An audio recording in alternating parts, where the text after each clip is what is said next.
evening, everyone. Hi. Hi.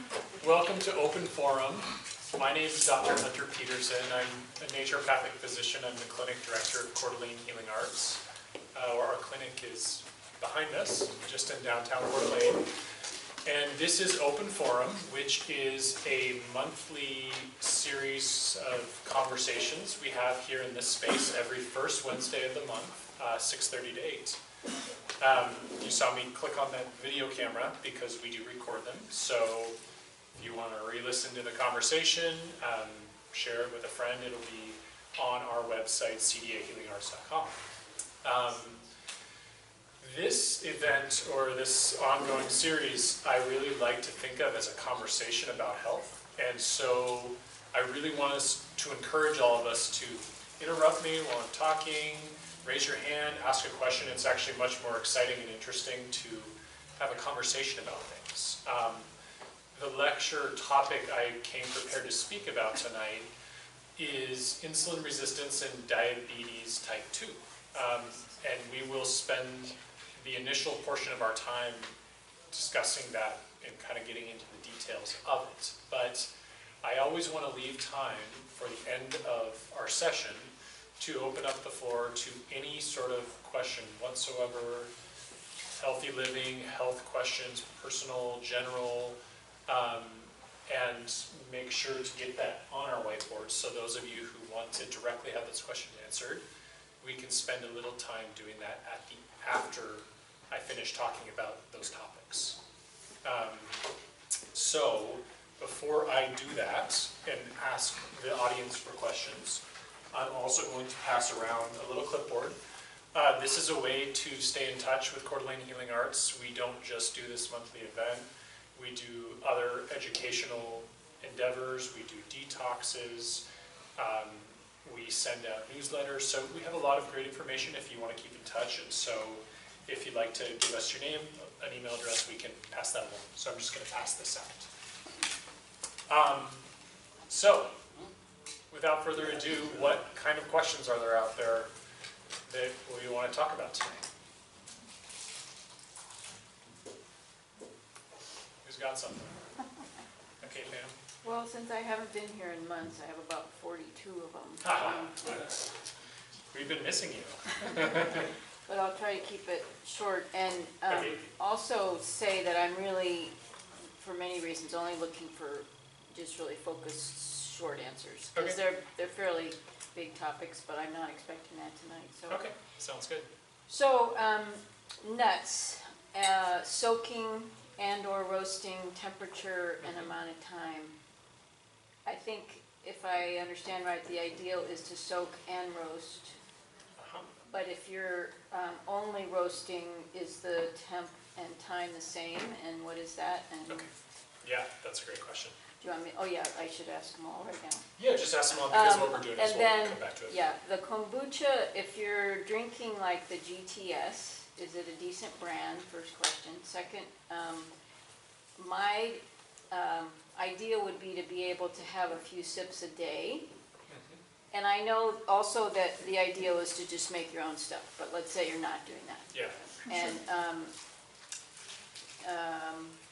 or do you have to, or how much do you have to drink for it to have efficacy? Let's put it that way.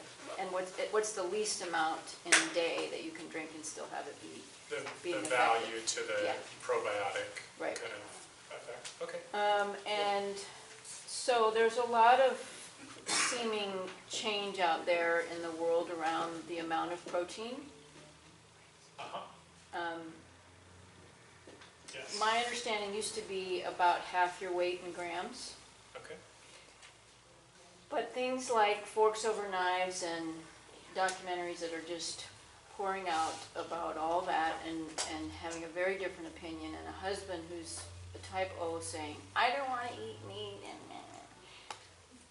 less protein, everybody, and so I'm like, okay, I need help. That's a big one, I know. How much protein is appropriate? Yeah, on a daily is it conceivable to be okay and be less than it used to be? And yeah. is there some change happening out there relative to people who are moving towards more vegetarian, even if they're type OB. Sure, sure. And lastly, another really big one, but, so chelation, there is a product, if I remember right, in the office that's a supplement that can be used for chelation. It's called something like fibro something. Am I remembering that right? We use something called ACZ nanozeolite. Oh, yeah, yeah. Yeah. And let's see, this probably is too big to address tonight, but there, I know there's blood, urine, hair, and maybe even a fourth to Yeah. test. Test for heavy metals. Just a little bit of what the ideal there is, and I know there's vast differences in price and blah, blah, and then. Heavy metal testing. Right. Okay. And then,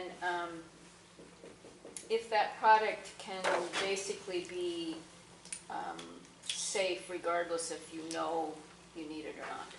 Okay. Mm-hmm. And then the ACZ safety. Yeah. Yeah. And if anybody that you know locally, I've checked around a little bit. I even called Chuck McGee. I don't know if you know that name, but was an old timer doing it here, a medical Yeah. guy. Yeah. And he said Will Correll, and I'm like, you know, he's, IV chelation. yeah. Okay. Anybody else around here doing, so, Yeah. Not really, Yeah. unfortunately. yeah. I Okay, send people over there. Okay.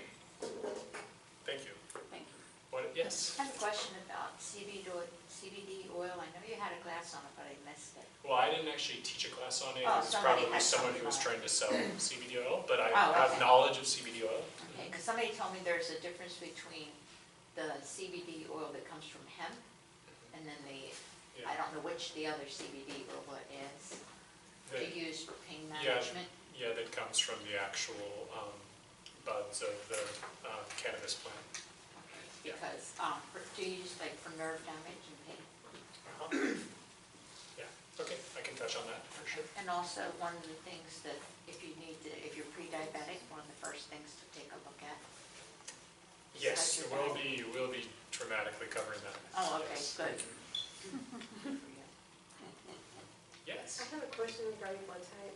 yeah, So I have a couple of girls, one's a nursing student, she is a B positive, and another daughter is another B, I don't remember. But my husband supposedly is an O, and his dog tag said O. yeah. So they said that there is no way that I could be an O because we have Bs in the family. Is that true?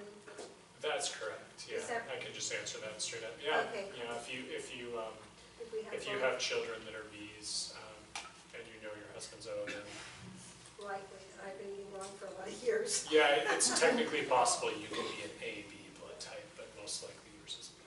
Okay. Probably 95% chance, 98%. Interesting.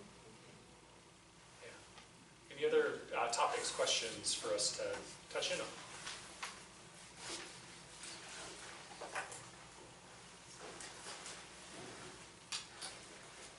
Anything at all?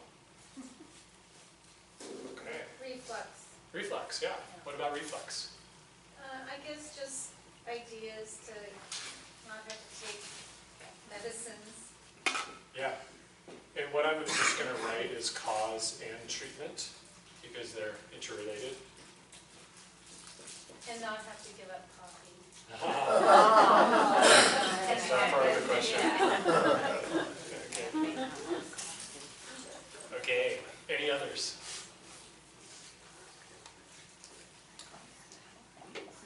All right. Sure. So, tonight I'm talking about one of my favorite things, I guess a passion of mine in the medical work I do and my interests kind of partly from a family history standpoint, but also something that I talk about with practically every adult patient I see. That's insulin resistance and type 2 diabetes. And I guess another term we could use is pre-diabetes or dysglycemia. I'm going to define all of these terms, but I think I want to start by doing a little bit of, I guess, demographic and prevalence data about type 2 diabetes. Has anyone in here not heard of type 2 diabetes? Okay, everyone knows the term pretty well. Anyone not heard the term insulin resistance? So we're working with a pretty good knowledge base. So in the next 24 hours, by this time tomorrow night, about 2,500 Americans will be diagnosed with type 2 diabetes. In that time, another 200 Americans will die of complications of diabetes, or diabetes itself. And in that time, another, I guess, what was the number? Another 300, or I should say 30,000, that's what it is, will develop insulin resistance. So it's a pretty massive disease process that we're talking about. To give you some scope, 48 million Americans have insulin resistance that we know of. And probably the unknown makes that number way, way higher. Now that isn't diabetes, but that's pre-diabetes. That's about 1 in 3 or 4 Americans. It's said that every child born today, 1 in 3 will develop diabetes in their lifetime that are born today. And that another about 24 million have diabetes type 2, which is the more advanced stage beyond metabolic syndrome. So, you know, it's very much an epidemic that we are dealing with in our country. And it's a very serious disease process when, if we're collectively to look in this room between diabetics and insulin resistance, on average, 1 in 4 of us, 1 in 3 of us, about 4 of us would have either insulin resistance or diabetes. So we're dealing with a big epidemic, and we're not winning that battle against it. And I think there's a lot of reasons for that. We're going to kind of break that down. But I want to kind of first help us understand a little better what is going on with the process of dysglycemia and what that looks like in the body. So humans evolved with this notion of what's called the thrifty gene. And what that dictates is that in times of scarcity, the body tries to hold on to and preserve the energy it has, and slowly burn that fuel, which is usually in the form of fat storage. But in times of abundance, our bodies have genetics and gene expression to tell us to make and store fat, right? Because we're going to need it for that next time that there's scarcity. So it's actually an adaptation for the human organism to be very good at using an abundance of food and a hormone called insulin to take every precious little molecule of energy and store it for a time later when we might need that. So that's all well and good when we have scarcity and we have a caloric restriction in our diet and when we have incredibly active lifestyles. Today, what are we faced with, though? In modern American society, we're faced with food everywhere. Our houses are full of food. We eat food usually 3 to 5 times a day. We have abundance every moment of every day. This, in one simple phrase, is at the root of this epidemic. So let me break down how that happens in the body, that we dysregulate our metabolism of sugar and advance to the state of diabetes. So when you eat a food, that food is broken down into 3 different constituents that are nutrients, macronutrients. It's protein, carbohydrate, and fat. Protein and fat are broken down in different methods than carbohydrates. Carbohydrates are broken down into simple sugars. They're glucose. Many people know that term, glucose and fructose. They are simple sugars. They get broken down into simple sugars and absorbed into the bloodstream. When they are in the bloodstream, A lot of that migrates to the liver, and it gets repackaged and processed into different substances.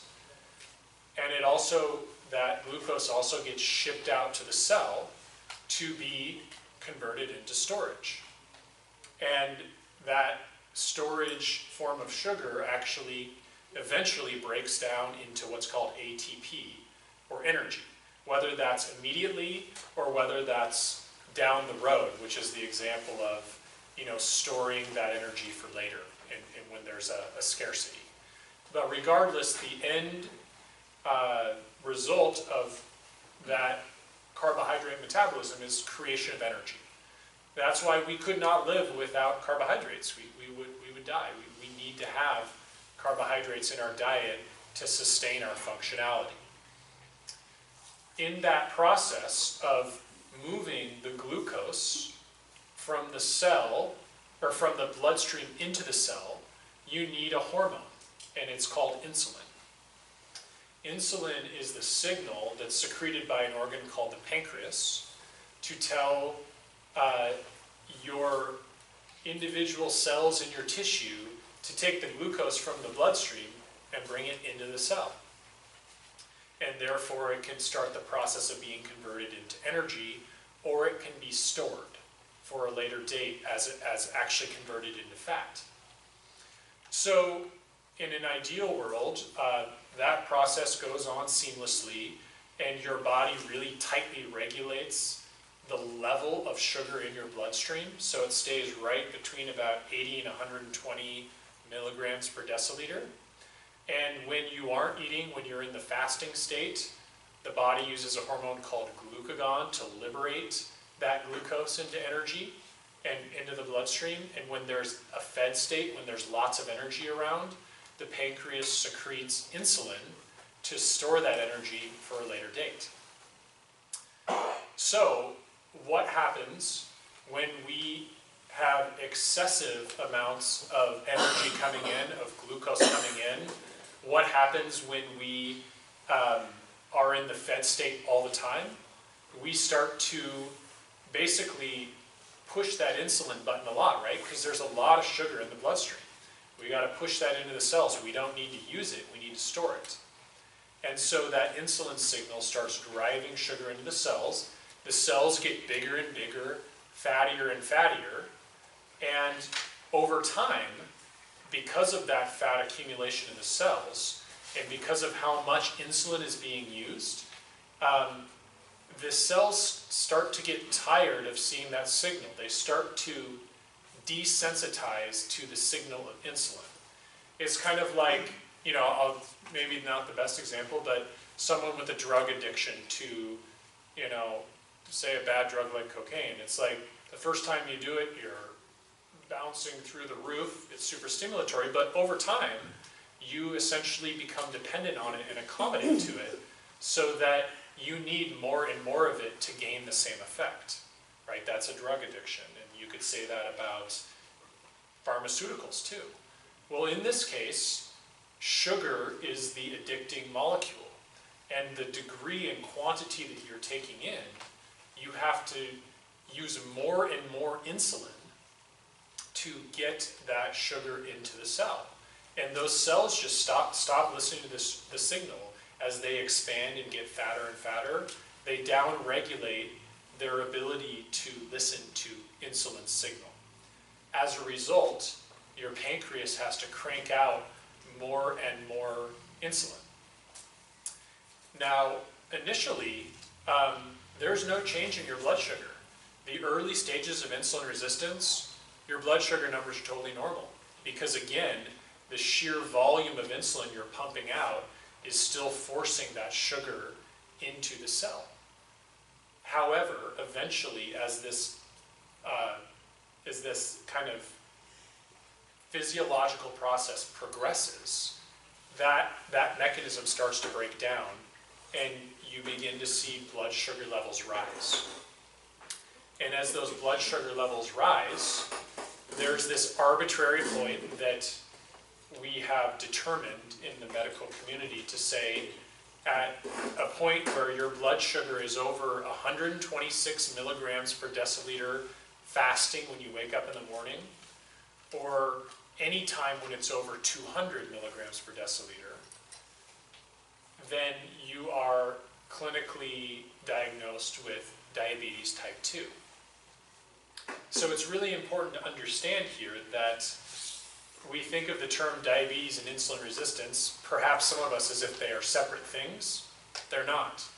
They are one and the same process along a spectrum, where diabetes type 2 is a more extreme form of insulin resistance or dysglycemia. So, in terms of that process going on in the body, are there any questions about how that's described and what's going on there? Are you going to talk about A1C? Yeah. Okay. Yeah, I will. No questions. Well, hypoglycemia is prediabetes, correct? Yeah. So let me explain that a little more. So let's talk about what you might find as a symptom of insulin resistance, or hypoglycemia is another term that's usually associated with insulin resistance. That's actually one of the classic, symptoms that people experience. And what's going on there is, as you take in a big carbohydrate meal, all right, so here is your blood sugar level fasting, and here's your insulin level fasting. Here's your meal. You have your blood sugar. Say, and this meal right here is high carb, right? Blood sugar levels spike. We see it about 1 hour. 1 hour. We're spiking at our top number, and this number comes down. And this is really key. See where our baseline is here? This is at about 2 to 3 hours.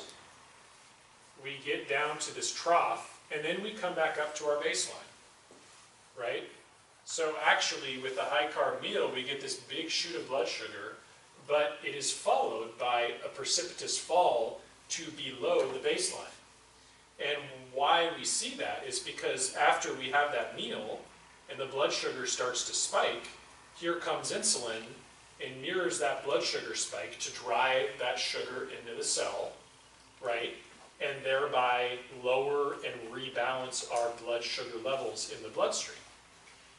But there's a little overlap here so that the insulin levels come down after the blood sugar levels, which results in this big trough. So when you use the term hypoglycemia, what you're really getting is that big trough.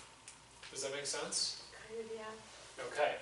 So when you talk about hypoglycemia, that is a symptom of insulin resistance and diabetes, because at that point, your body perceives there's not enough glucose around. I feel tired. I don't have any ability to make energy, because you precipitously dropped these blood sugar numbers. So what would be a normal response? Well, let's redo this picture and say that this meal, and we'll get into this more, let's say this meal right here is decreased carb, increased fat. Here's where you have the meal. Blood sugar does this. Insulin does this. Okay? So, pretty dramatic difference, right? Are we seeing a big blood sugar spike or a big blood sugar crash? No. Are we seeing a big insulin spike, insulin spike to correspond to that? No. So, it's kind of getting at the answer to how do you treat reactive hypoglycemia. Well, that's what we're going to talk a lot about later on in our conversation. So this would be the curve if it was a low carbohydrate, high fat meal. But what if it's a high carbohydrate meal and the person doesn't have hypoglycemia? The person doesn't have hypoglycemia, then we still get the blood sugar shoot here, but the insulin rise is smaller. Ah, got it. And the drop-off of the blood sugar is less pronounced. It's still a drop-off below baseline, but less pronounced. Got it. Good question. Yeah. How to an individual's genes can be affected by diabetic type 2. Is this a gene thing as well? Yeah, there is a genetic component, and when I get to talking about the causes, I'll touch on the genetic part of it. So some of us, if you will, could have more of a weakness than others. Yeah, I mean, basically the simple answer to that is we talk about genetics in relation to health conditions, and my belief and my witnessing clinically about how our genetics influence our health is that all of us are born with a loaded gun, so to speak, with certain vulnerabilities in our health. One person might be prone to lung issues and asthma, another person might be prone to migraines, another might be prone to digestive disease, another might be prone to thyroid disease. Another might be prone to blood sugar issues and metabolic diabetes types of things. So, does that mean you're going to get that disease? Not at all. Does that mean you have a vulnerability that if you live a lifestyle or pull those triggers in a certain way, that it could express itself more easily? Right. So yes, in that sense, there is a major genetic vector for certain people, and we can see that actually in ethnicities. The prevalence of diabetes in Hispanic and African American per population is almost 40% greater than in Caucasians. So those populations are dramatically more prone to diabetes from a genetic perspective. Does that mean that they're all going to be diabetic? Not at all. But if they pull the right triggers, it's more likely they will become. So as I said at the very beginning of the lecture, part of why I like to talk about this is I have some genes in my family, on my mom's side, that is highly prone to the process we're beginning to talk about. So it's something I genuinely care about on a personal level, but also it's someone that has to be extra vigilant about this process if you have that familial trait. Yeah. Okay. So, yeah. What is the difference between, you said like the cutoff is like 126, Yeah. blood sugar level? It's arbitrary, yeah. Oh, okay, I was gonna say, because what's the difference, but you are gonna talk about A1C. I am, I'll mention So we'll that. see that in relation to. Yes, I will mention Okay. that, yeah. And she's asking, hemoglobin A1C is another way to diagnose diabetes. It's essentially a way to calculate average blood sugar over a 3-month period, 24 hours a day. And that number equates to similar to 126 on average. Okay. So the manifestations, if you had no idea, well, do I have insulin resistance? What might you see? A big one is fatigue after meals, approximately 1 to 2 hours after meals. Generalized fatigue. Certainly another symptom is weight gain. As we talked about, when that signal insulin is driving sugar into the cells and turning it into fat, then we're going to gain weight. And unfortunately, that added fat tissue further desensitizes the insulin. So it is a vicious cycle. So obesity or weight gain is not only a symptom of insulin resistance, it's also a cause of. Another typical finding is distribution of central weight gain in relation to how we gain weight. So those with metabolic issues or with insulin resistance, they're not typically going to put their weight on their butt or their legs, or globally it's going to be truncal. It's going to be over the visceral organs. So the abdominal weight gain is very classic. We also would tend to find high blood pressure, both as a concept of insulin resistance as well as the weight gain. We additionally can see, as the process progresses, a lot more end-stage changes, meaning advanced changes in the tissue architecture. So, for example, the kidneys can start becoming compromised. You can start losing kidney function. Your ability to filter in the kidneys gets compromised. Your vision can start to decrease, or you can develop things like macular degeneration, cataracts, as that glucose starts to infiltrate the eyes. You can start to get neuropathy or loss of sensation, numbness in your extremities, which can even progress in more severe cases to amputation. I think that was the number I was forgetting at the beginning, that every day about 80 limbs are amputated related to diabetic complications in the US. Additionally, we see major cardiovascular dysfunction and major advancement of dementia. And to me, that's personally the scariest part, is losing the brain. We actually have a new term for dementia. It's called diabetes of the brain.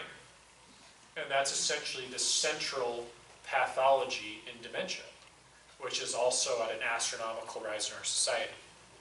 The last set of conditions, which is dramatically impacted by elevated blood sugar, is cardiovascular or heart disease, which again, we have an epidemic in our society. Is it coincidental that we have the blood sugar issue coming at the same time? Not at all. In fact, because my theory or my hypothesis is that these metabolic issues, these insulin resistance issues in diabetes, are at the heart of cardiovascular disease and heart disease. So let me explain the mechanism of that a little further, of these kind of end-stage complications.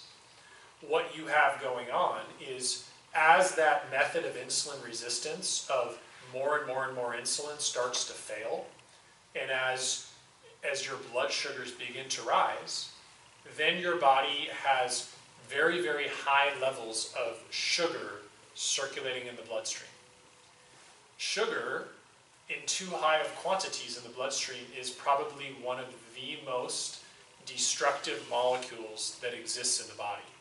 It's also considered a free radical. It's also considered what's called a glycation end product. It's also considered an oxidative species. These are terms, medical terms, that essentially make the statement that that sugar is causing a lot of inflammation and destruction in our tissues. And it's leading to, eventually, necrosis and cell death, which all disease, all actual pathology, we can really say is the actual destruction of tissue. And the number one driving force of that in modern society is not infectious agents, it's not bacterial infections, it's not environmental toxins, it's sugar, right? 50 million Americans insulin resistance, 25 million diabetes. So we're talking huge amount of this going on in a lot of people. And that can happen in any tissue. So in the bloodstream, in the heart, in the vessels, it leads to ending up causing clogging of the arteries, and actual deposition of inflammatory molecules causing those vessels to constrict. It can lead to the breaking off of a clot or the starting of a clot. So stroke, atherosclerosis, coronary heart disease, these are all processes dramatically implicated by too much sugar in the bloodstream. What's going on in the brain? Same story. We have blood circulating in the brain, and that blood has too much sugar in it, and that sugar is acting as this oxidative radical species that's destroying brain cells. Depending on how much sugar is in the bloodstream, it's doing it more disproportionately, right? It's dose and frequency and volume dependent. In the kidneys, same story. Sugar cells blasting into the kidneys 24/7, not good for the kidney's ability to filter. Sugar coalescing on our nerves kills the nerves. That's why we get peripheral neuropathy and numbness. So we can see that this stuff can be very destructive. I mean, don't get me wrong, we have to have sugar in our bloodstream to be alive, but clearly too much of it is a very destructive force. Now, the problem with all this is all those really serious processes I talked about, for the most part, they're not really symptoms. They're invisible signs that we don't know about going on. And in fact, it'll take 10 years of being an uncontrolled diabetic to actually really start destroying those tissues. But I see kids who are between 10 and 12 years old with diabetes these days. So that's not good news for life expectancy when that process is starting in children, which it is increasingly more so. It used to be that people got diabetes when they were 70, 80, 90 years old. Now, most of it's happening at a much younger age. And so that is a very scary trait, because this destructive process, once those tissues are compromised, there's no getting them back if it's gone on for long enough. The good news is we can reverse much of the other damage, and we can totally reverse the process of insulin resistance and diabetes if we know how to engage it, and that's what we'll spend time talking about. Yes? 50 million diabetics, did you say? Or 50 million with insulin resistance and another 25 million with diabetes type 2. Okay. Diabetes type 1, just to mention to everyone, is a different phenomenon in the sense that it is an autoimmune disease. It typically begins in children, and it's usually in thin people versus overweight, obese individuals, as I mentioned the reasons for that. And the process has to do with the destruction of the cells in the pancreas that makes insulin. When there's no insulin-producing cells, we can't regulate our blood sugar. And so there's a dramatically smaller number of people with that disease, probably to the tune of 1 to 2 million. And it's not a disease that is epidemically increasing in frequency like type 2 diabetes is. So the focus of our talk is that type 2 diabetes and insulin resistance. Other questions so far about what we've covered? What about with pregnancy?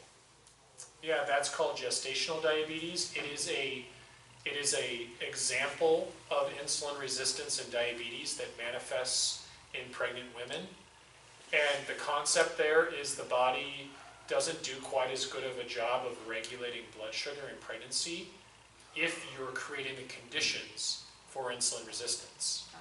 So it's more common to catch someone that has insulin resistance if they become pregnant. Probably they had insulin resistance already, but it amplifies in severity during pregnancy. And plus, pregnancy is a time where people actually take care of themselves, right? Our country is really good at doing preventive care in pregnancy. You go to the doctor all the time in pregnancy, so we catch that stuff. The scary part of this is the people with insulin resistance, I say 50 million have it, but another 25 million have it and they don't know it. Or something like that. I mean, it's like 1 out of 2 people don't know they have insulin resistance. And that's the really scary part, because all of that time that it goes undiagnosed, we're not taking the opportunity to reverse it, and the damage is happening to the tissues. Okay, so with pregnancy, it's a time we catch it often. Yeah. Other questions?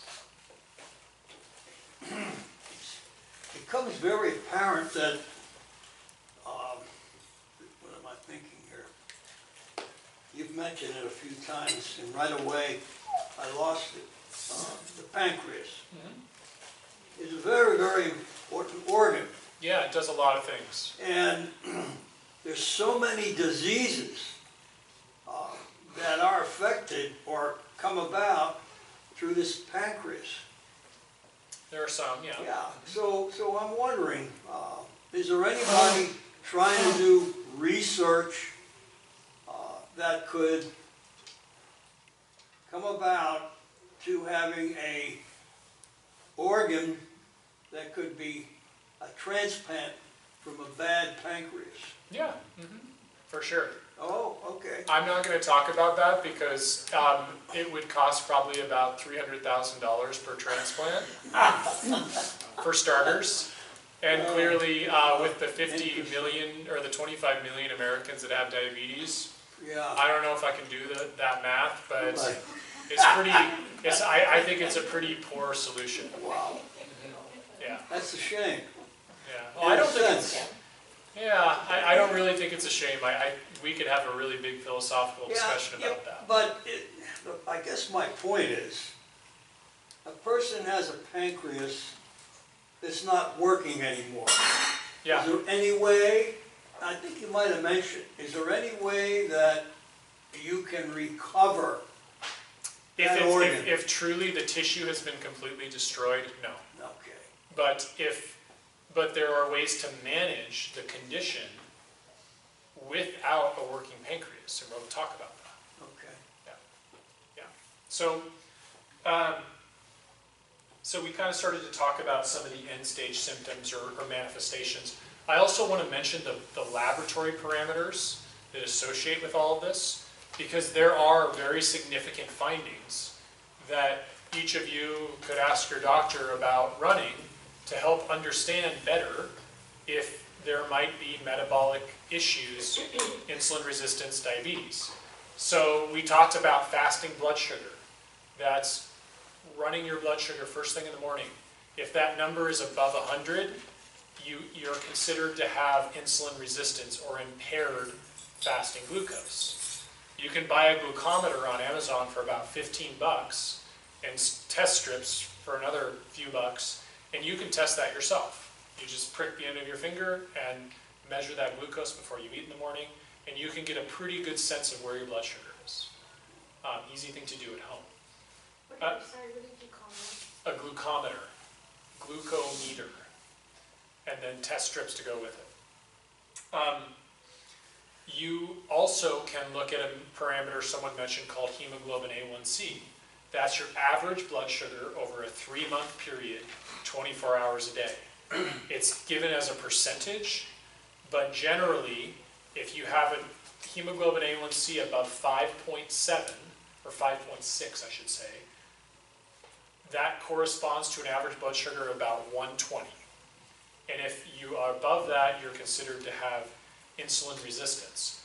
My personal preference is that that number should be ideally as close to 5.0 as possible, which is about 100 milligrams per deciliter, so an average of 100. Similarly with the fasting glucose, I believe that 100 is too generous of a number. I believe optimal glucose regulation is under 90 fasting. So there's going to be some discrepancies in what is considered normal in conventional standards and what I feel is optimal to prevent damage to tissues and optimize health. Because my mission is not just to prevent disease. I don't see health that way. I want to help people reach towards optimum health. So it accompanies a different way of seeing things, and that includes the numbers. Another very useful parameter to measure is fasting insulin, right? We're talking about a syndrome called insulin resistance, right? You know, millions of these people have normal blood sugar numbers. Has anyone ever had their doctor test for insulin? Anybody? Okay. Doesn't really make sense, right? If the insulin issue comes way before the sugar rising, ideally we want to be screening people for this. So I like to test fasting insulin, and that's a normal blood parameter. It's not very expensive, and you want to measure that. Now, this is also really crazy to me that the conventional standard says as long as the insulin is under 27, it's normal. That's not my belief. I feel that any insulin above 10, or for that matter really above 6, is a sign of early stage insulin resistance. So ideally anyone screening for insulin resistance, we're going to look at insulin. We can also measure other parameters that indirectly tell us about blood sugar. One of those is cholesterol. I believe the most common cause of abnormal cholesterol is insulin resistance. And I see it over and over again in patients. When we correct insulin resistance, when we address that issue, cholesterol numbers dramatically improve. Specifically, the number that improves the most is what's called triglycerides. Triglycerides are a free form of cholesterol that are actually probably the most damaging to our cardiovascular system. Way more so than the bad LDL or the total cholesterol. Triglycerides are a problem if they're too high of quantities. So if a triglyceride is over 150, I have a pretty strong sense that person has insulin resistance. If the triglyceride is in a greater ratio of 2 parts triglyceride to 1 part HDL or good cholesterol, I have a pretty good sense that person has insulin resistance. What was that ratio again? 2 to 1. If it's above 2 parts triglyceride to 1 part HDL, very good chance there's insulin resistance. HDL is your good cholesterol. Okay? So if you have a really low HDL, which is a bad thing, even if you don't have super high triglycerides, probably have insulin resistance. So really remember that concept there, that your basic cholesterol panel can actually give you a lot of information about this process, and most doctors will run that number. And what would you like to be seeing cholesterol at? Total cholesterol, it's not necessarily the total that's that important, it's the I know. relationship of the total to the good. So you want total 3 parts to good 1 part, anything at that 3 to 1 ratio or below. And bad to good, we want it at a 2 to 1 ratio or below. So 2 parts bad to 1 part good, or below that. And So 3 to 1, what were you comparing? 3 is total cholesterol to good cholesterol or HDL cholesterol. So if your number, say, is 250, that's over 200, that's too much cholesterol according to conventional standards. But if your good cholesterol is at 90, if your HDL is 90, that ratio is still below 3 to 1. So I have a very different way of looking at cholesterol than most conventional physicians, and I've seen outcomes that back that up, that individuals with really good ratios don't have heart episodes versus people with bad ratios. So another flip side of that is if you have a total cholesterol of 190, which is technically normal, but your good cholesterol is 30, which is very, very, very low, your ratio is not good, and you have much higher cardiovascular risk. And a lot of the more advanced studies with cardiovascular health and numbers are bearing this out.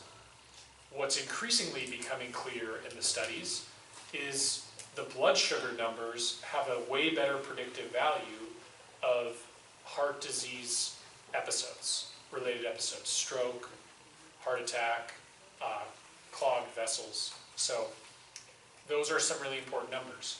Now, to monitor the end stage stuff, we also want to look at things. For example, we want to look at liver enzymes. I didn't mention this, but one of the end stage consequences of insulin resistance is, remember how we said that insulin tells the body to make and store fat? That's one of the signals for it. So when we eat a lot of carbohydrates, we make a lot of insulin. We're telling the body to make a lot of fat. So we get fatter, but our livers also get filled with fat. And that's not good because our liver does a ton of things for us. So one of the consequences of insulin resistance and diabetes is what's called fatty liver disease. And our livers actually get infiltrated with fat, and they stop functioning and they get inflamed.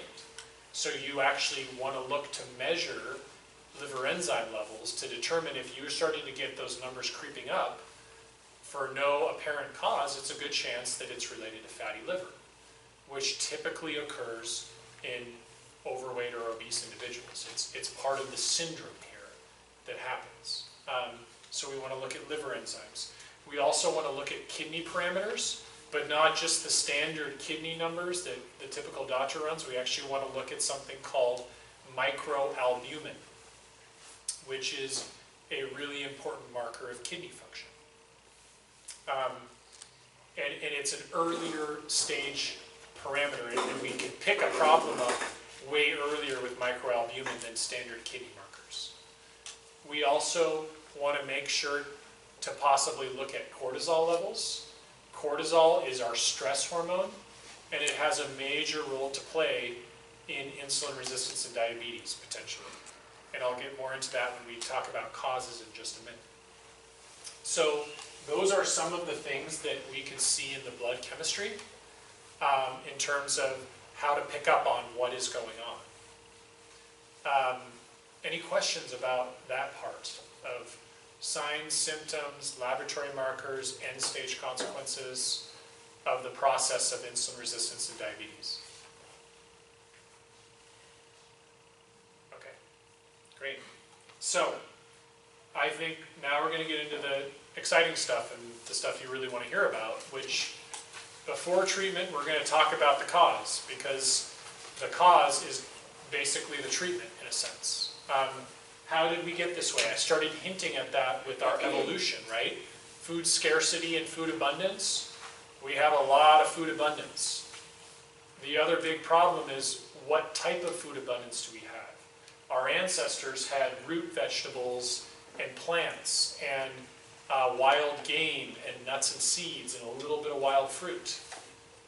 We have this term I call processed food, or processed food-like substances, is really what most of our society consumes. So we consume what really isn't food. It is concentrated sources of carbohydrates and sugar. The typical American eats about 150 pounds of added sugar every single year. That's a lot, right? So we also eat a dramatically increased level of processed carbohydrate from our ancestors. So we are flooding our bodies with glucose, right? Because those things, those carbohydrates, break down into glucose. So essentially it's the same thing as eating sugar when we eat processed carbohydrates. So let's talk about a little of that. Processed carbohydrates include sweetened drinks, alcohol.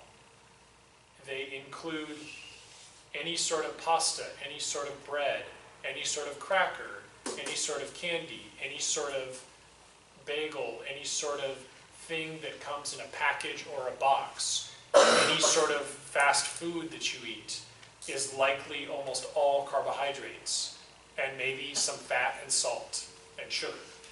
So we kind of have this thing where the typical American is eating maybe 60 to 70% of their caloric intake is processed carbohydrate and sugar. 60 to 70% versus our ancestors where that was about 1 to 2%. So that's a big problem, right? That 70% of our diet is basically sugar straight into your bloodstream. Of course, this process is going to develop sooner or later if we're doing that. Now, are carbohydrates evil and bad? No. But our ancestral form of carbohydrates were whole grains and plants and starchy vegetables where we ate the whole vegetable. When we process a food, we remove all the nutrients from it and we remove all the fiber from it. So we could say that broccoli is 100% carbohydrate. Does that mean broccoli is bad for you? No. It means that broccoli is about 90% fiber and about 5 to 7% carbohydrate that contains calories that we actually absorb. We do not absorb fiber from our intake. It passes through our gut and ends up in our stool. However, that fiber has infinite health benefits to us, including being able to feed our gut flora, which turn out also have a pretty big role to play in carbohydrate metabolism, insulin, diabetes. So the term carbohydrate, we would need to be really distinctive about the ones that really cause problems for people. It's the processed ones, it's the refined carbohydrates. Are there any questions about what that is and what that means? Yes? No, the question that I would have is, why is our life expectancy increasing? Why is our life expectancy increasing? Increasing. Actually, you know, that's interesting. It was a really sad day. I remember distinctly because it was an open forum day that for the first time in our society's history since the 20th century, life expectancy for middle-aged Americans just decreased for the first time ever. That study was published last year. So in fact, I wouldn't quite agree with that statement. I would say worldwide life expectancy is increasing, especially in undeveloped countries where we are gaining access to medicine, life-saving medicines more readily. But in fact, the argument could be made that our life expectancy has plateaued and is now starting to decline. Which, considering the advancements in technology and the increase in wealth as a society, that's a really scary statistic. Because you would think that those trends would correspond to greater life expectancy. So yeah. It seems to me that portion control is very, very important in regard to what you're talking about. Yeah, and I would say that that is true, that overeating generally aggravates and worsens the process of insulin resistance and diabetes, amongst many other things. It's why we say overeating dramatically lowers life expectancy, because eating too much has a lot of bad physiological impacts. One of those is to simply bring way too many calories into the system, including calories from carbohydrate. We haven't talked about protein yet. Yeah, we'll get there. Okay. Yeah. So I'm picking on processed carbohydrates because as a society, if we look at this, that is the biggest causative driving force of insulin resistance and diabetes. When we flood those sugars into the bloodstream at such dramatic amounts in such dramatic frequency, that mechanism of insulin, it just can't keep up. And those cells start to desensitize, and inevitably, blood sugar starts to rise if we continue that pattern of living. Yes? Can you explain, like, when you read on a label, okay, and it'll say total carbohydrate, then it'll say total sugar? Yeah. So what you need to, what's going that's a on? great question. So first of all, a moment for pause. If we are eating a whole foods diet, we don't need to read labels, right? Because the food you're eating, you can look at it and say, oh, that's the plant it came from. There's no label on it. It's in a bin. It's in the produce section. It's a piece of protein. So what I'm going to advocate in the end of all this is let's eat a whole foods diet.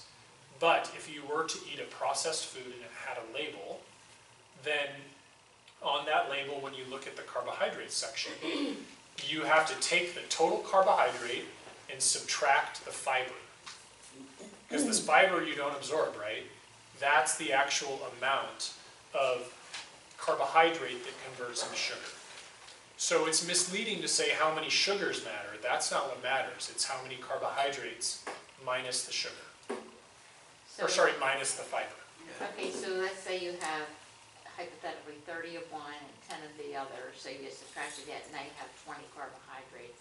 Then where does that number of, like, say, 5 sugars come into play? It's basically the same thing as it's lumped in with the 20. Oh, okay. It all metabolically is treated the same by the body. Okay. Yeah, it's treated the same.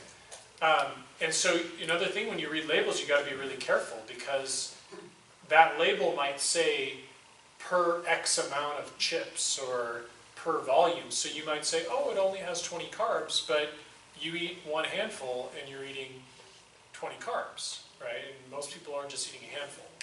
So it gets really messy when you're reading labels. As opposed to if you eat vegetables, fibrous vegetables, not starchy, right? Because potatoes and corn are really full of carbs, right? They're full of starch that gets turned into sugar. But if you're eating broccoli and carrots and celery and green leafy veggies, even though it would be, that label theoretically would say 20 carbs, 18 of those carbs would be fiber. So there's hardly any calories in the vegetables, but there's all the nutrients and there's all the fiber.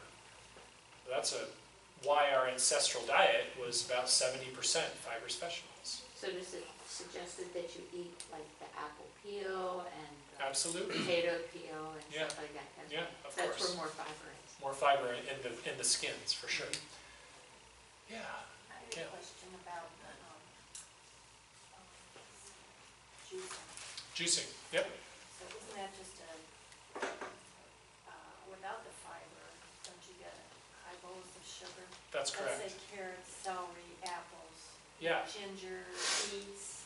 Yep. So you have to watch that. Yeah, it's generally why I don't recommend people juice a lot, even though it concentrates nutrients. And juicing is when you have a machine that extracts the fiber out of a vegetable or a fruit.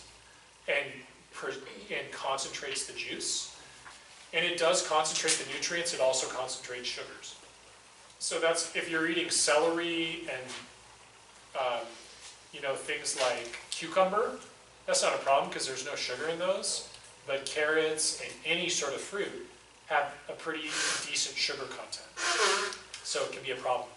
I do juicing with some people, but it's usually in the context of doing detoxes. I don't generally advocate it on a daily basis. That's one of the reasons. How about once a week? Sure, Yeah. that could be totally reasonable. Right. Yeah.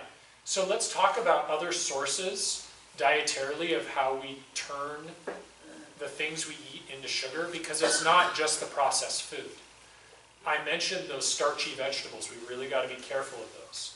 Corn and potatoes, and even sweet potatoes, are things that convert into sugar very quickly. Not as quick as processed food, but pretty quickly. So someone with insulin resistance, someone with diabetes, I would absolutely be avoiding those and all of their iterations. You can process corn chips, corn tortillas, that's even worse, right? You can process potatoes into French fries and potato chips, right? That's even worse. The other general category, as a large category, is grains. Obviously, processed grains are dramatically worse in creating insulin resistance than whole grains, because the whole grains have more fiber in them. So you absorb that energy, that sugar, that glucose much more slowly. So if you eat white rice, that glucose immediately dumps into your system in a very high proportion. When you eat brown rice, that glucose takes about 3 times as long to absorb into your system. So you're buffering, doling the rate at which that comes in. So this big spike in sugar and the accompanying spike of insulin is much less dramatic. And that's better for this syndrome. Yeah? So jasmine rice is good, but it has to be brown jasmine. I wouldn't call it good for someone with insulin resistance or diabetes. Yeah. I would call it better than white rice. If someone's actually a diabetic, we're talking no grains. No grains. Yeah. However, someone with insulin resistance, we might be able to get away with some whole grains if we do it correctly. But right now I'm just articulating what turns into sugar, so we all have a knowledge of this, right? So the other big food category that we got to be careful about is fruit, right? When we concentrate fruits, we make it into a juice. It's like a processed food. Very highly concentrated sugar. We remove all the fiber and many of the nutrients, and we have a substance that's a big problem for insulin resistance. But even when we eat whole fruits, we got to be careful. For example, grapes. Grapes are very sweet, right? Pineapple is very sweet. Well, that's because they have very high sugar contents. And so fruits like that are going to impact our blood sugar way more so than something like berries or something like grapefruit or even something like an apple.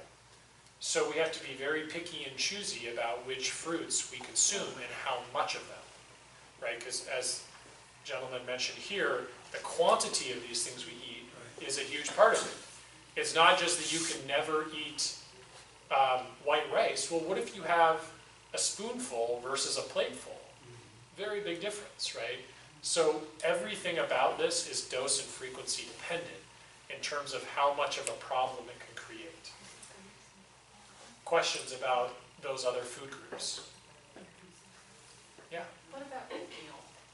Oatmeal, again, if you eat instant oats, you've removed a lot of the fiber and nutrients, much more of a problem.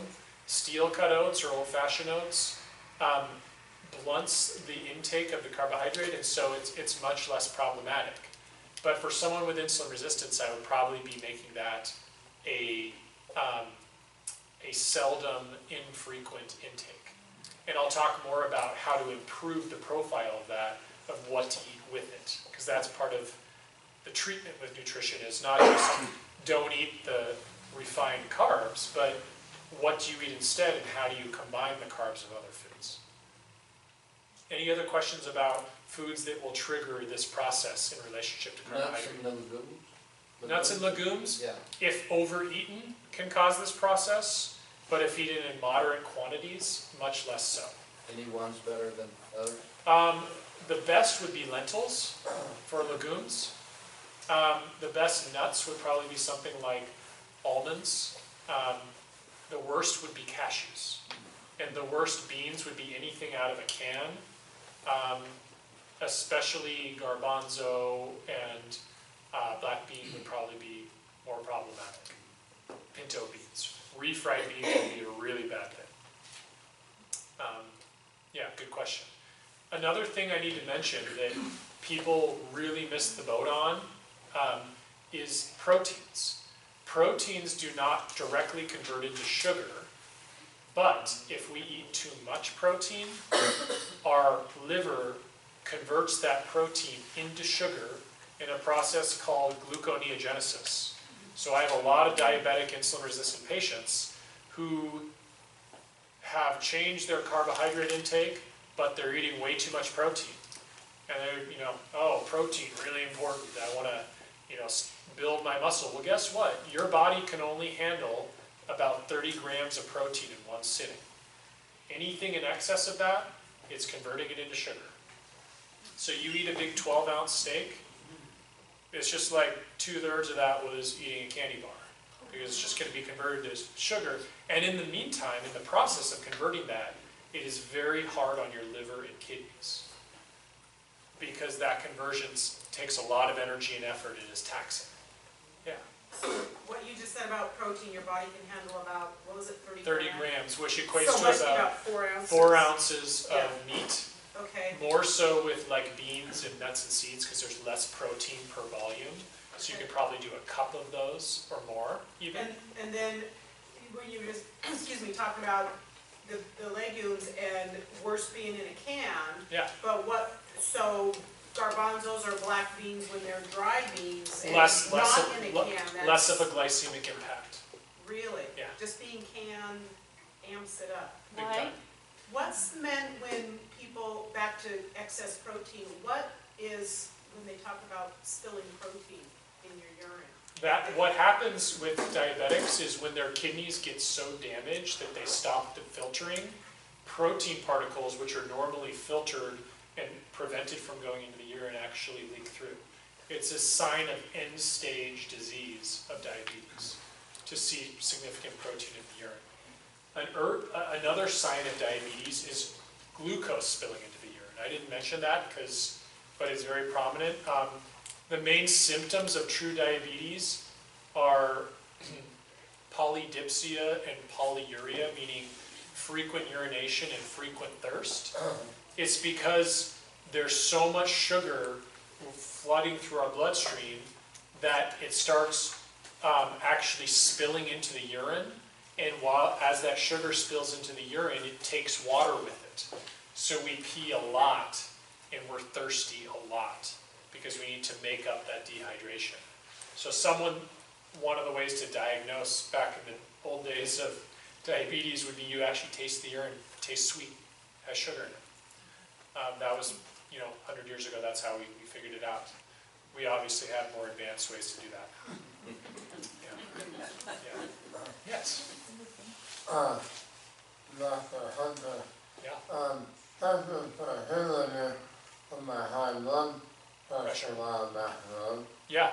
I still live on the smoothies, Yeah. and that involves all that food. Yeah. And all that almond butter. Yeah. How is that an impact me with that? The blood sugar piece. Yeah. Yeah. Well, it's about dose and frequency again. So if you were eating a half a cup of nut butter, and if you were eating, 4 cups of berries in a sitting, that would probably have a good spike on your blood sugar. But if you're eating a few tablespoons of almond butter and a cup or 2 of berries, which are very low glycemic, low sugar content, it would have a very small spike in the blood sugar. If I add honey to that number, I'm gonna jump It's going to jump? with honey. With Yeah. honey? With what? Honey. Honey. honey is really going to shoot it up. Honey is straight sugar. It's just a natural form of sugar, which is good, but it's sugar. What about xylitol? Yeah, sugar alcohols. So sugar alcohols, stevia, xylitol, these are substances that technically don't have calories in it. They cannot convert to sugar. But the big caveat there is what they do to the body in terms of all the processes that are set off, the insulin stimulus, etc., is the same. So all these signals we talked about in the physiology of diabetes and insulin resistance, those fake sugars, those sugar alcohols, set off the same signals. So for a diabetic, I ask for avoidance of those substances because you're still hitting the same buttons physiologically. You're just not actually dramatically raising the blood sugar, but you're still setting off the process. Wait, so if you're not raising the blood sugar, but it'll still cause insulin to secrete and all Yeah, that? to flood it I into the just bought system. a package last night to do some baking for a friend for the holiday who is diabetic. Yeah, And I've used xylitol before, but I was being extra diligent, reading the label and everything, and it said right on there that it isn't processed like insulin, won't have any effect. well, that's true. It isn't processed like it's not processed like sugar, right? But it sets off the same cascades. And my clinical experience with it is that when I see people using a lot of those non-caloric sweeteners, their numbers do not do well. Like people who drink Diet Coke and their blood sugar numbers are wretched. Not quite as bad as regular Coke, but pretty close. Is xylitol like a zero-calorie thing? It is. Oh. And it's less harmful than something like aspartame, which is in Diet Coke. That's a neurotoxin. I don't consider xylitol and stevia neurotoxins, but they're artificial sweeteners that if someone has blood sugar issues, they're not a good thing to be using in high quantities. Stevia too. Yeah. And agave. Well, agave is a sweetener. It's just fructose. Okay. So fructose breaks down a little different than glucose. It bypasses a little bit of the regulatory steps, but I would argue that fructose is almost worse than glucose for a lot of people because it converts into fat way more quickly and it stashes in the liver way more quickly because the regulatory steps are bypassed. So it's a big problem. Yeah. So if you're diabetic or insulin resistant, you're saying none of those Correct. and no sugar. Correct. So you're not going to be eating anything baked or even whole grains that are, like I have a husband who likes his Think Thin bars. Yeah. And they're probably. Yeah. Well, again, if your desire is to reverse this process Right. without toxic medication, then Exactly. yes. Then yes. Okay.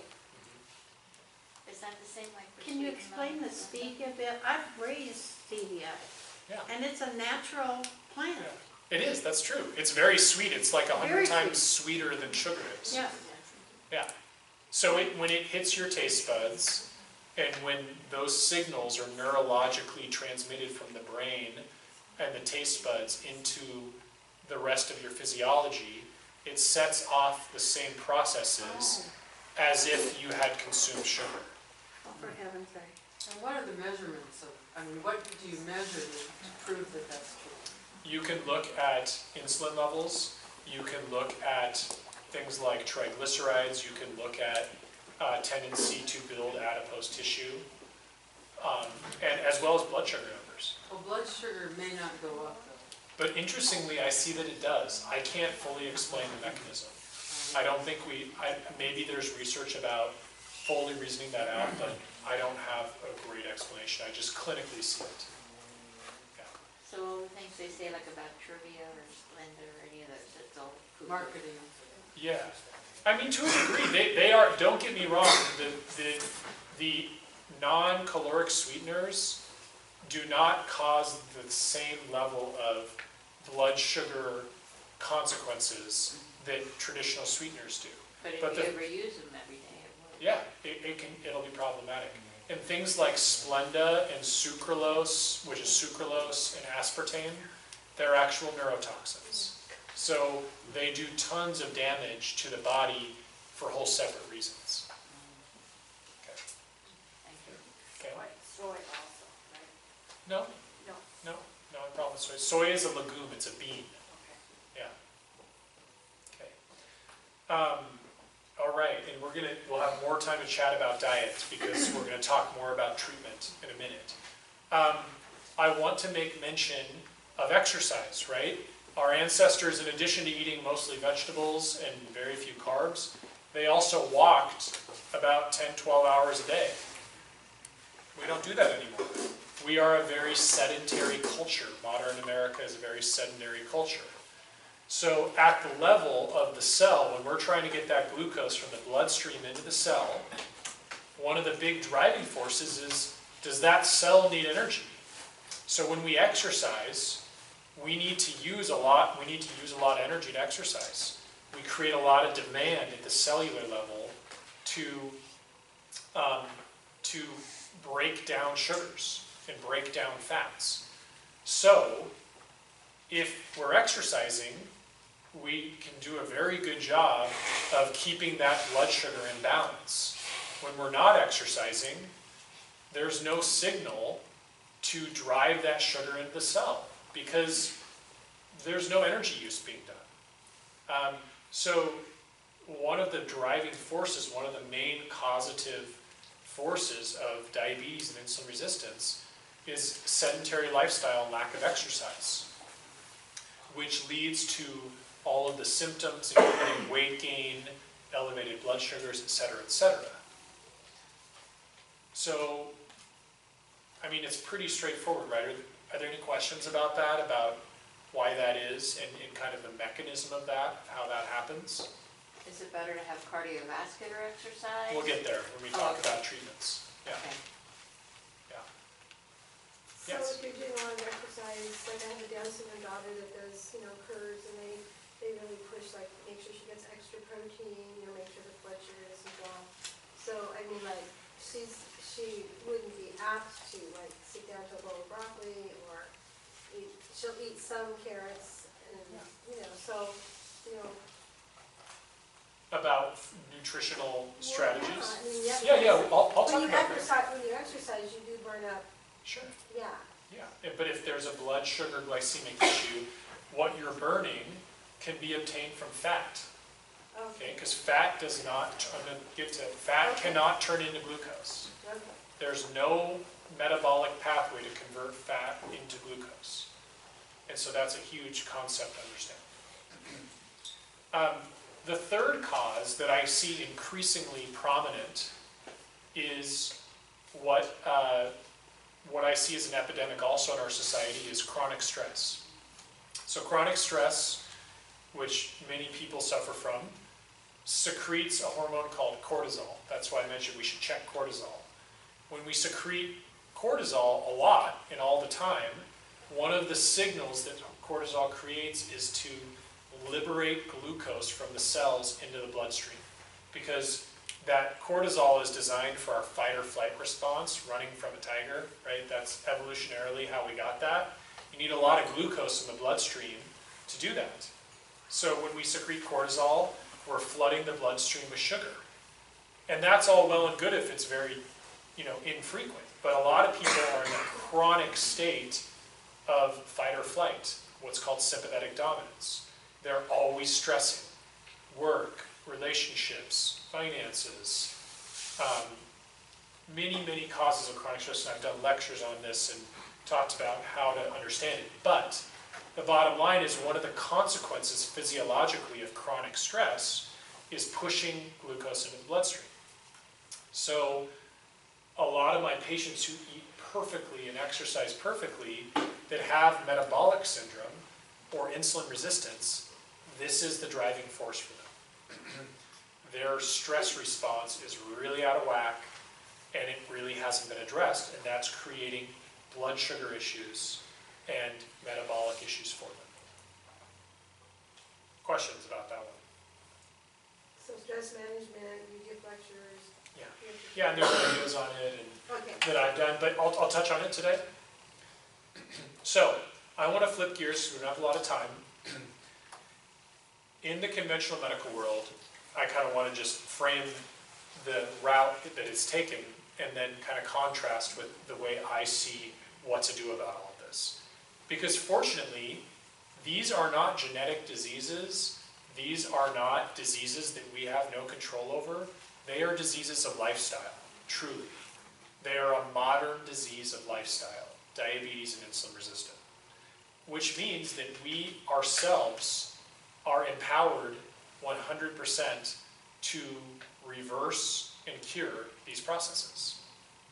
So I want to talk a lot about that. But first and foremost, you as a patient, as an individual, should be aware and empowered to approach your doctor if you don't want to be part of the work we do or be part of our clinic about how to understand and assess this.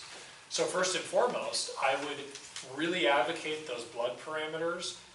I want you to run my hemoglobin A1C. I want you to run my insulin. Maybe you buy yourself a glucometer and just play with it a little bit, right? It's not just those morning readings. You can actually check at the 1 hour mark after a meal, where's that blood sugar? If it's over 120 after that meal, it's very possible that you have insulin resistance going on. So there's ways to get clued into this by very inexpensive means and by very straightforward laboratory tests doctor can run. Sadly, the conventional approach for screening is fasting blood sugar. We talked about it's way down the line of this disease progression that fasting blood sugar actually becomes abnormal. And so that's a big issue. And furthermore, many of my patients who have elevated fasting blood sugar, their doctor says, oh, don't worry about it, it's only mildly elevated. But that means after all the insulin resistance has built, now finally the blood sugars are elevating. And then we're saying, oh no, that's not a big deal, it's not too high. So as I said, that ideally we want to see that fasting blood sugar under 90. Now, when it gets to the point where our doctor is aware, our conventional doctor is aware that, okay, there's insulin resistance or there's borderline diabetes or there is diabetes, the lifestyle advice that is given is lose weight, exercise more. And literally, I have patient after patient come in to tell me, my doctor told me to lose weight and exercise more. That's great. We can get that, right? The how and the why is the important piece of education that needs to be conveyed. It's true, weight loss and exercise are going to result in less disease progression or disease reversal. But the why, I hope I've done a good job explaining so far, and the how, we've started to talk about, and I'm going to get a little more into that, because that's where nutrition and the type of exercise is the center point of these disease processes. So then the next thing will be, well, if you don't lose weight and you don't exercise, let's get you on drugs. Let's give you metformin. Let's give you a second blood sugar lowering drug. And eventually, once those stop working, let's give you insulin itself, which is exogenous injectable insulin that lowers the blood sugar. The problem here is that the typical patient usually has to take more and more drugs, and each of those drugs carries with them a significant side effect profile. And secondarily, the blood sugar is not really well controlled. To conventional medicine, controlled diabetes is a hemoglobin A1C under 6.7, which is still way higher than we talked about. We want it to be at 5.0. We want that average blood sugar to be around 100, not 140, right? Anything above 100, it's starting to do damage in our tissues. So that's simply, in my opinion, not good enough even to prevent disease progression. It might slow disease progression, but it's not going to reverse it, and it's certainly not going to optimize wellness and create cure. So we really have to think about what the definitions are and what the approaches are going to be. For example, the first drug given, metformin, has devastating effects on the gut lining and creates what's called metabolic acidosis, and additionally dramatically decreases your stores of B12 and folic acid, which are essential vitamins that perform hundreds of tasks in our body. So even though metformin might lower your blood sugar, it's going to create a lot of other problems. So to me, that is not the ideal approach. Now, if a patient comes to me and says, I don't want to do any of the work myself to cure this, to get at the cause of it, which we've talked about the causes, I'm going to tell them, well, go get on the drugs then, because I would rather your blood sugar be controlled, even on the drugs, than it be uncontrolled. So let me make that very clear. I'm not telling anyone to stop taking your medications, or if your blood sugar is absolutely out of control, that medications are an evil thing. They can very much prolong life, and we see indeed that they do that. But there are other ways to do it that are potentially creating less harm and have better outcomes.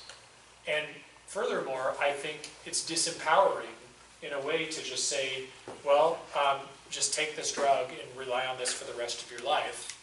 And that's just what you have to do. Rather than say, here is how you can cure yourself. I want to teach you how to be your own doctor and reverse this process.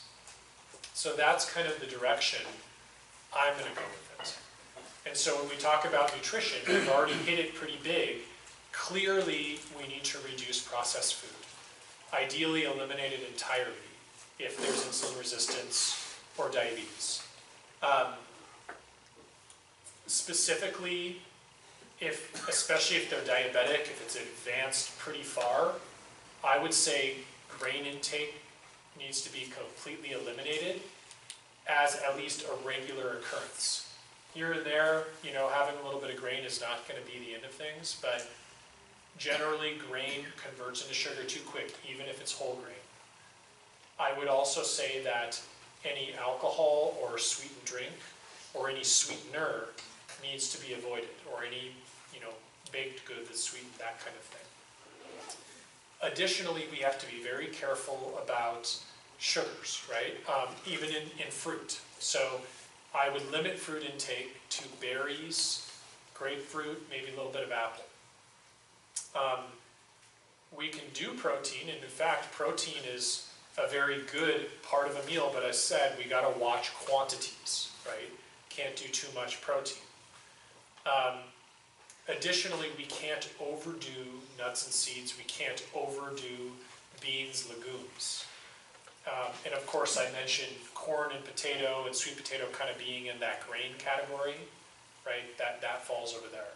So, eating like a half a cup of almond butter is going to turn into a significant amount of glucose in the body if you do that all at once. And of course, the gentleman in the front mentioned, overeating is a big issue, right? That is a driving force of this. So eating slowly, chewing your food, usually your body will tell you when you're full. And furthermore, the types of food you eat have a lot to do with that. So let's get to the better part. What should you eat if you have insulin resistance or diabetes? What you should be eating is deriving most of your calories from fat. So why that? Because fat cannot turn into sugar. Fat cannot trigger insulin.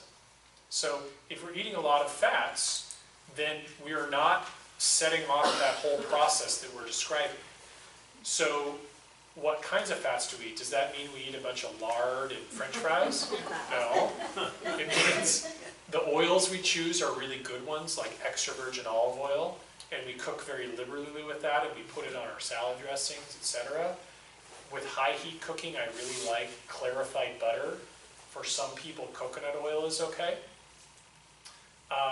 I really like nuts and seeds in moderate quantities. I really like avocado for certain blood types. I really like using eggs, which the yolks have a lot of fat. I really like using salmon and sardines, which have really good fat contents and also protein contents. Okay.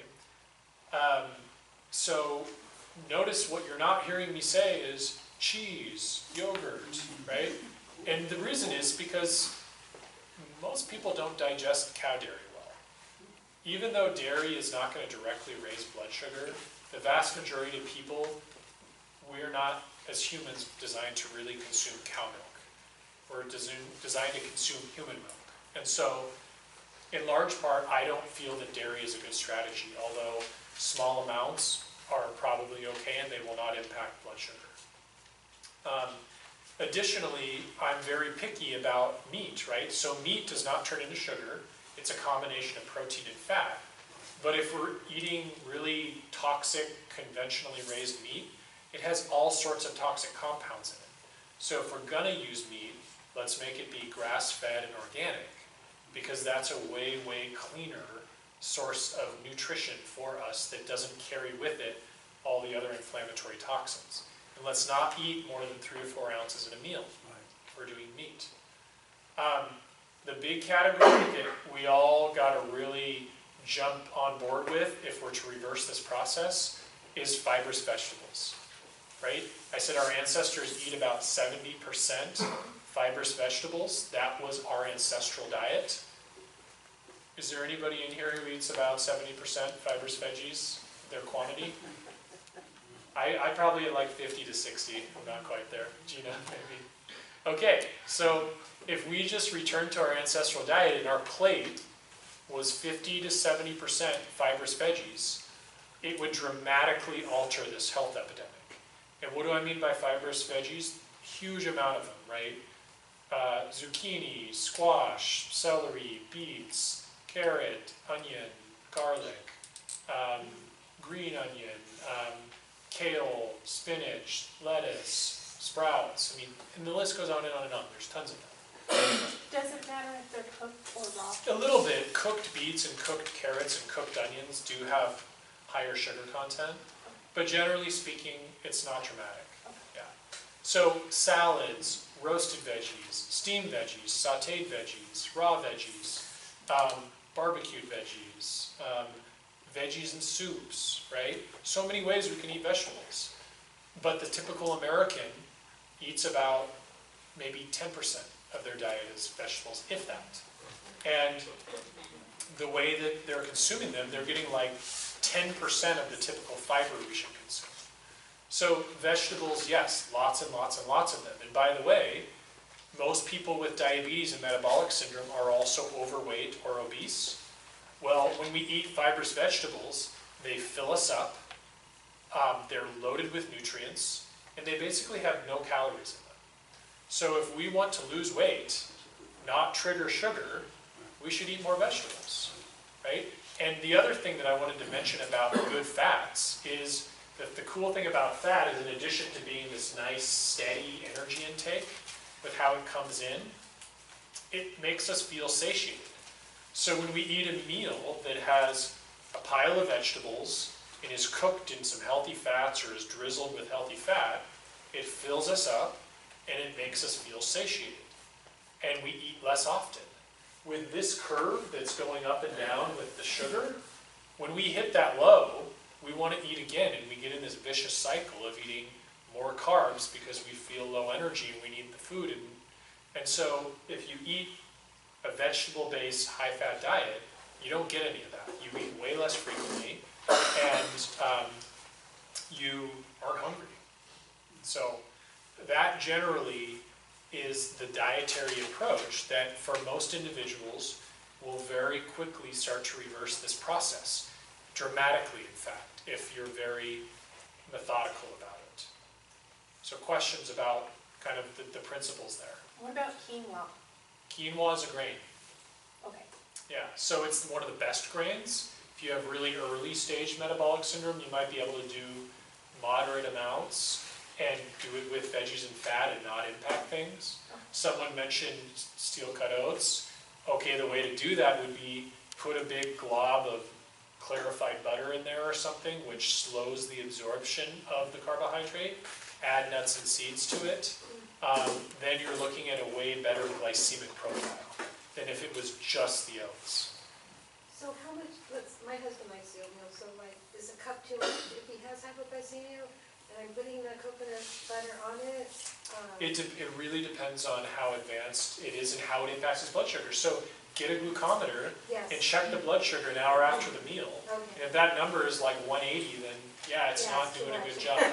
But if it's 120 or less, like, maybe not a big deal. And one other thing, so we finally have got off the white pasta, we're on tinkiata, gluten-free brown pasta, but he still wants to eat, and it's really easy, to eat a lot, so what's a normal, there again, I mean, like. Spaghetti squash No, is, no, spaghetti, brown rice, tinkiata, gluten-free, organic spaghetti. yeah, So that's a grain. that is. Yeah, I was saying spaghetti squash because it could be a Oh, replacement okay, a replacement. for that, or using one of those spiralizers and Yes. with zucchini, or any vegetable Yes. for that matter. Really good options to Okay, emulate that to the best degree possible. all right. Yeah. You haven't mentioned how fasting could affect this cycle, like Yeah. intermittent fasting, Yeah. where you have like 12 to 14 to 16 hours Yeah. between. Yeah, more if you were to really want to do this, and again, if you, like as a patient, we would cover this too, but one way to enhance the reversal even quicker is to do meal restriction in terms of meal frequency. In other words, have a period of time in a 24-hour period where you go 16 to 18 hours without a meal. And what that's going to do is force the body to start using fat as energy more. And if you combine that with a low carbohydrate diet that's mostly calories from fat, essentially you're going to increase the rate of weight loss, and you're going to increase the pace at which this body starts working with fat more than carbohydrate. And so it's a way to really amplify the pace of improvement of diabetes or insulin resistance. You have to be really careful with severe type 2 diabetics doing that because their blood sugars can really crash out. So it's a really individual question whether or not a diabetic should do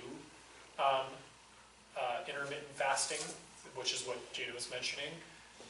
You have to do that on an individual basis, but it can accelerate improvement if you use that strategy. And what's the least amount of hours for that to be effective? I think about 16. I've heard that if you're on a ketogenic diet where you're mainly burning fat, that it could be reduced. Have you heard that? Or? Yeah, I mean, to some degree, because why I say 16 hours is because the liver stores short-term carbohydrate for about 12 to 14 hours. But if you're on a ketogenic diet and you really don't have those short-term reserves, No. theoretically you could do it with less time. Yeah.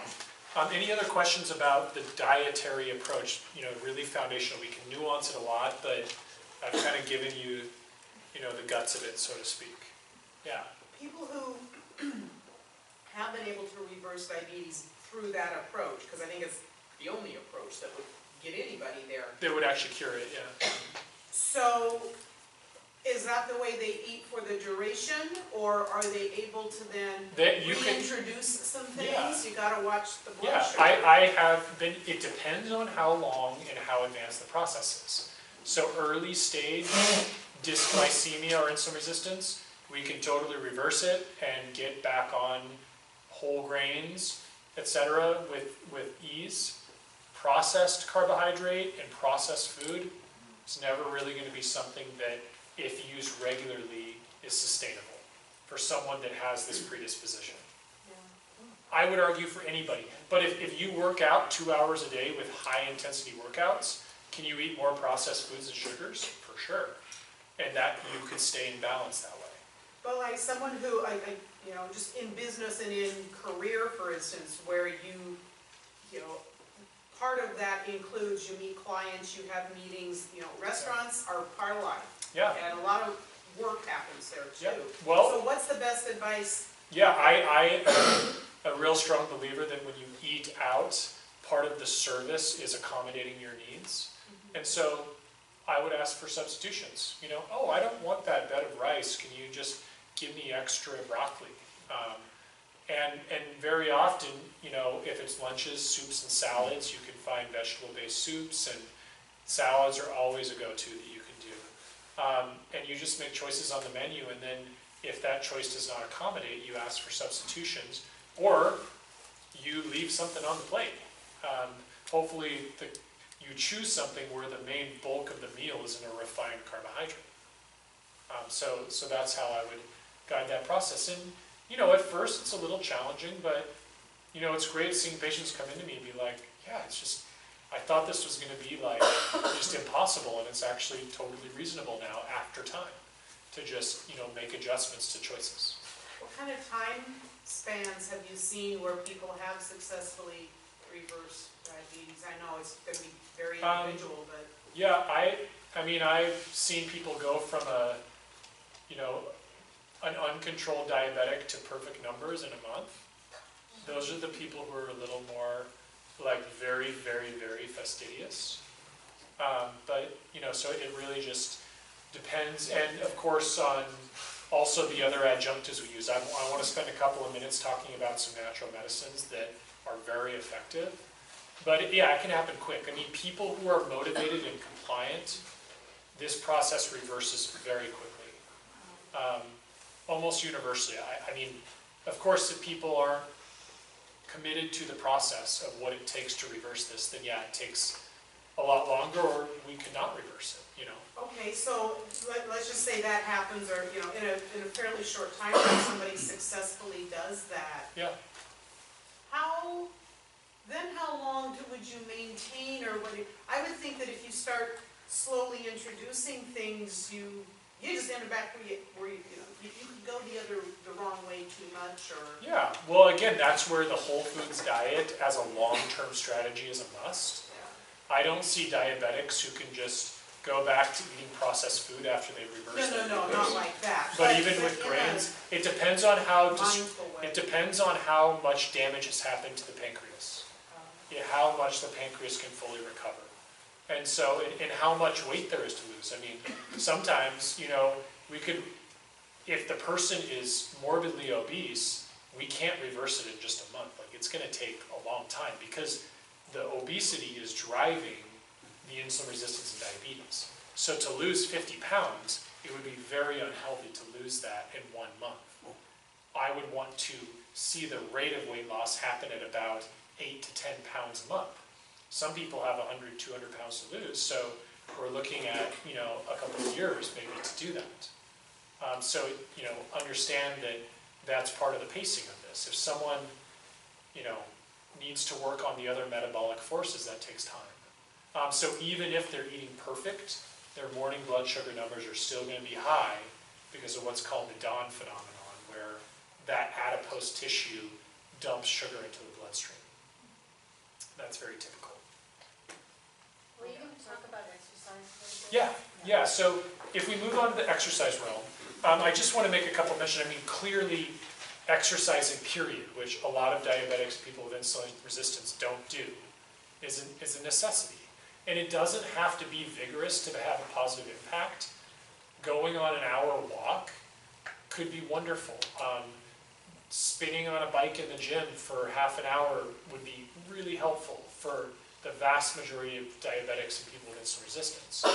However, if you wanted a therapeutic plan to optimize the reversal of this process, I would do a form of exercise called high-intensity interval training, which has to do with pulsed periods of really vigorous cardiac expenditure or high heart rate workouts, followed by periods of rest and just really slow cardiac output. So it's interval training, can be done on treadmills, on cycles, in classes. It's probably the most effective method, but a combination of cardiovascular exercise is probably very, very effective too. So high intensity interval training would be best therapeutic exercise, but honestly, any consistent exercise, the more cardiac output, the better, in terms of its creation of demand at the cell level to bring that glucose out of the bloodstream, and also create weight loss. Yeah. The mini joggers, the good ones, that kind of exercise, jogging for health,